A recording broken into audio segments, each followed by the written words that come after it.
Alors on le sait, la crise sanitaire a favorisé un regain d'intérêt pour la vie en dehors des villes, pour la vie à la campagne. Est-ce que cette tendance se maintient? On en parle avec vous, Laurent Saillard. Bonjour Laurent. Bonjour David. Journaliste au magazine Le Revenu. Quelles conséquences, j'ai envie de dire, sur l'évolution des prix du foncier en zone rurale?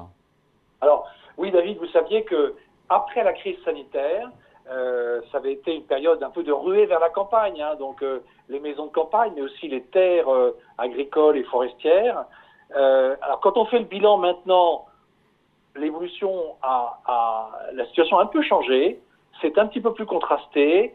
C'est ce que nous donnent les indications des sociétés d'aménagement foncier et l'établissement des marchés fonciers ruraux chaque année.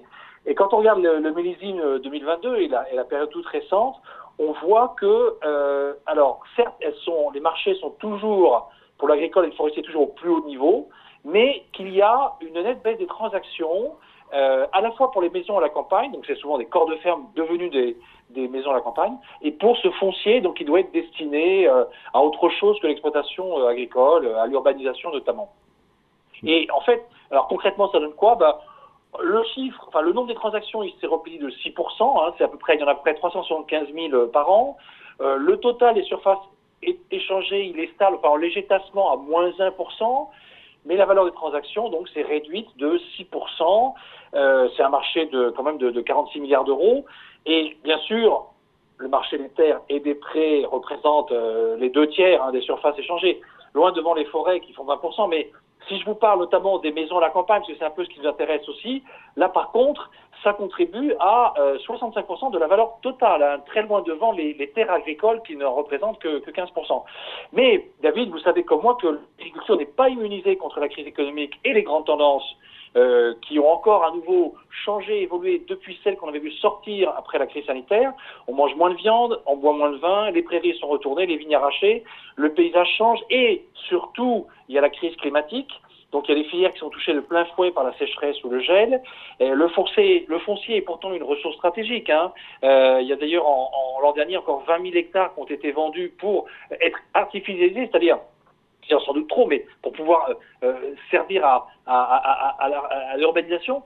Néanmoins, et d'ailleurs il y a un débat actuellement là-dessus, sur est-ce qu'il faut revoir la loi ou pas, qui limitait justement la transformation des surfaces agricoles en autres types d'activités. Voilà, mais globalement, on voit que ça se tasse, un peu comme dans l'immobilier classique et un peu comme dans tous les gens partis à la campagne faire du télétravail. Et comment évoluent les différentes composantes de ce marché qui est un marché, je ne sais pas si on parle de marché de niche pour le coup? Oui, alors, d'abord, le principal auquel on pense, c'est tout ce qui est les terres, les prés, tout ce qui va servir à l'exploitation agricole. Là, on est quand même sur des records historiques malgré tout. On y reste, hein, parce que il y a à peu près 106 000 transactions, hein, ça fait du plus 2,5%, avec des prix repartis à la hausse, plus 3, vous me direz, c'est pas beaucoup, mais enfin, quand même, pour cet univers-là, c'est important. On est à 6 100 euros l'hectare. Ça peut monter à plus, bien sûr, 7 400 dans les zones de grande culture. Mais les prix de ces mêmes biens, quand ils sont loués, aussi ont progressé de 3%. Alors, on a des rendements locatifs moyens, mais bruts, hein, qui sont, l'an dernier, un peu pas loin de 3%. On peut aller jusqu'à 3,5% dans des pays où les prix sont bas, hein, c'est-à-dire les Pays de Loire, les Deux-Sèvres, la Creuse ou le Puy-de-Dôme. Donc, globalement, sur ce premier segment terre et prêt, ça reste à peu près stable et plutôt en haut de cycle.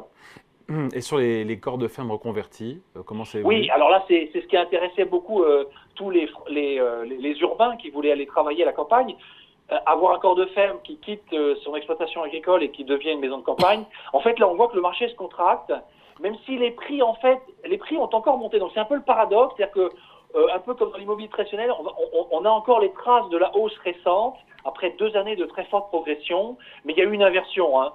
C'est-à-dire qu'au second semestre 2022, il y a eu une baisse de 11% des transactions, à cause toujours pareil, hein, la remontée de taux d'intérêt, les difficultés à accéder au crédit notamment. Et en fait, ce qu'on constate, c'est qu'en revanche, ils vont sans doute baisser, mais les prix des biens pour le moment vendus, quand on les observe, ils sont toujours à presque plus 6% sur un an. Ils étaient à plus 9% au sortir de 2021. Pour vous donner un exemple, un ancien corps de ferme qui quitte l'usage agricole sur un terrain de moins de 5 hectares qui est libre de tout bail d'exploitation, il faut débourser environ en moyenne 211 000 euros. Ça paraît donc très intéressant, sachant que le plus souvent derrière, il y a de très gros travaux à faire pour en faire une maison de campagne. Mais les secteurs les plus chers, c'est toujours un peu pareil, c'est l'arc méditerranéen, hein, le Vaucluse, le Var, les Bouches-du-Rhône, bien sûr l'ouest de l'Île-de-France, hein, les Yvelines, le Val d'Oise, voire les domaines de montagne. Puis il y a des départements très ruraux qui sont toujours attractifs pour les prix, mais il faut vouloir y aller, c'est la Creuse, le Cher, le Cantal, avec un âge moyen des acquéreurs qui est, disons, un petit peu à la jeune cinquantaine, avec un retour aussi, petit retour de un peu d'acheteurs étrangers à 4-5% dans certains territoires. Et du côté des vignes, du vignoble, ça donne quoi? Oui, alors là, du côté des vignes, on va trouver plutôt des personnes morales que des personnes physiques, un volume de transactions en hausse de 1%, il est à son plus haut quand même depuis 2008, hein. On a une hausse des surfaces échangées de 5%, donc on bat le record de 2019. Mais là aussi, de gros contrastes. Les vignes d'appellation d'origine protégée progressent au prix à l'hectare, hein, c'est plus de 2%, hors Champagne.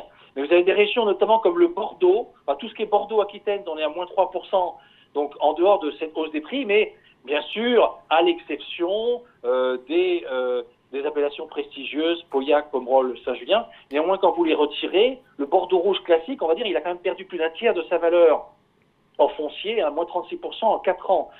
Et vous avez bien sûr les vignes à haute vie aussi, Cognac, Armagnac, là c'est à peu près stable, plus 3%, dans un marché qui lui est en baisse, moins 5% sur les transactions. Alors petite remarque, il y a quand même un succès des groupements fonciers viticoles, hein, les GVF, qui permettent à des investisseurs en copropriété donc de se libérer de la gestion et de l'exploitation.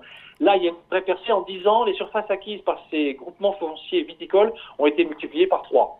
Bon, il nous reste à parler, Laurent, des forêts. Est-ce que les grands massifs séduisent toujours? Oui, alors c'est plutôt les grands massifs justement, David. Hein. C'est-à-dire des forêts de plus de 100 hectares. C'est ça qui a dynamisé le marché. Alors là, on voit effectivement de nouveaux sommets sur la surface totale échangée. On peut aller sur jusqu'à 150 000 hectares, des hausses effectivement avec là par contre des grosses transactions. Hein, on peut avoir des transactions de 2 milliards d'euros. On a une demande de bois qui est toujours soutenue pour la construction et l'énergie. Et il y a bien sûr la fermeture du marché russe.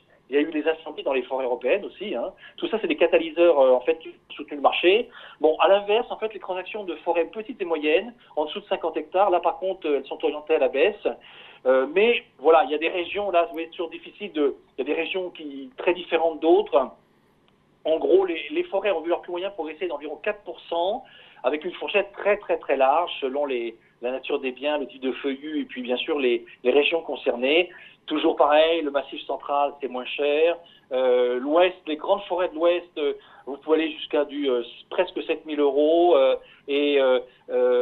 Voilà, les petites forêts en tout cas, elles sont plutôt destinées à un marché local ou départemental, alors que les grands massifs dont je vous ai parlé au début, bon là c'est bien sûr prisé par une clientèle, on va dire, plus professionnelle et plus institutionnalisée.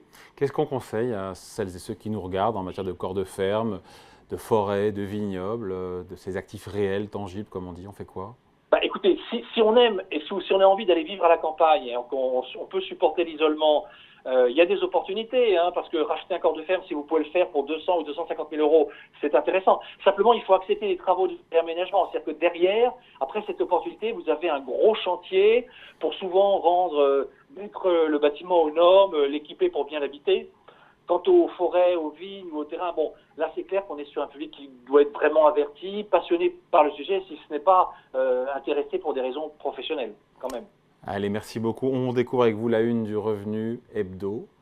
Oui, qu'est-ce qu'on peut lire ce week-end? Ah bah tiens, les prix du foncier dans votre région, on y est. Voilà, donc bien sûr ce grand dossier, David, sur lequel a enquêté notre directeur de la rédaction, Gérard Blandin. Et en fait, on fait une entretien exclusif de Jean-Hervé Lorenzi, juste avant les rencontres économiques d'Aix-en-Provence, dont il est le président, qui vont démarrer début juillet.